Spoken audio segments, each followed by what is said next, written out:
excellent afternoon's run out in the Waitakere Ranges on Huia Dam Road with my son Sam, who is taking some of the additional footage from his mountain bike.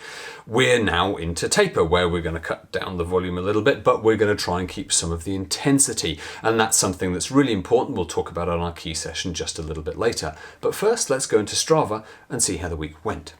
And it's not too bad, as we can see. I managed my lactate threshold intervals, some aerobic with a few strides, which went pretty well. I did miss my VO2 max intervals on the Thursday of this week.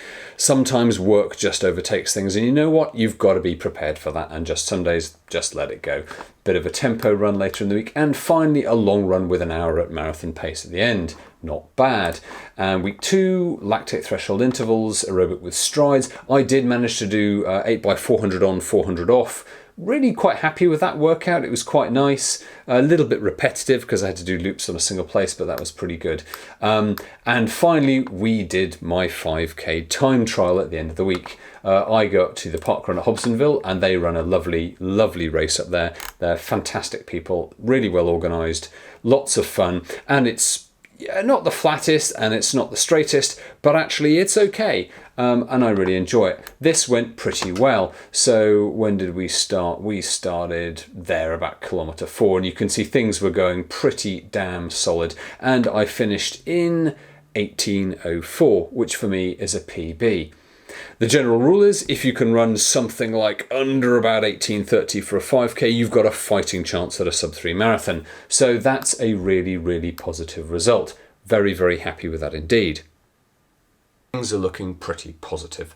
I've had 2 long ones with a decent chunk at marathon pace. I've run an 18:04 5K, which is nicely under that 18:30 limit, which suggests that I'm capable of running a sub-3 marathon, providing I've done the training. So we're well into taper. But I guess the question is, well, why would you taper? I mean, over the past 3 months, we've built up the volume, we've built up the intensity. Why not just keep going until right on marathon day, when you just go out and blitz it and you'll be absolutely as fit as you can? Well, the thing is, we've accumulated a lot of fatigue, we're quite tired. But also the best reason of all is science tells us that reducing your volume a little bit but keeping the intensity before race day will maximise your performance on the day. So, what do we mean by taper?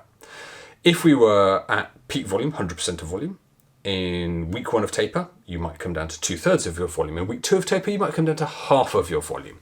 What this will tend to do is this will allow you to get some of the fatigue out of your legs and feel fresher. On the other hand, you want to keep the intensity. So if you were running lactate threshold, VO2 max intervals and some strides, you keep those in there, but you reduce the volume of those by the corresponding amounts. That will mean you've not only got the fatigue out of your legs, but you keep the pop in your legs. So you maximize your potential going into race day. And what we find is that's worth up to about 3% of performance. That's nothing to sniff at. So get to full volume, reduce your volume into taper, maintain the intensity, but reduce the volume of the intensity in line with the overall volume of your training, and you'll do the best you possibly can on the day. There is a downside to tapering, and that is that sometimes people experience anxiety, people can go a little bit nuts. It's called the taper tantrums. You've just got to go through it. Don't worry, you'll be fine. And all you need to do on race day, have breakfast, follow the plan, put your shoes on and just run. It'll be fine. Good luck with your training, guys and gals. Hope's all well. Questions and comments, put them below.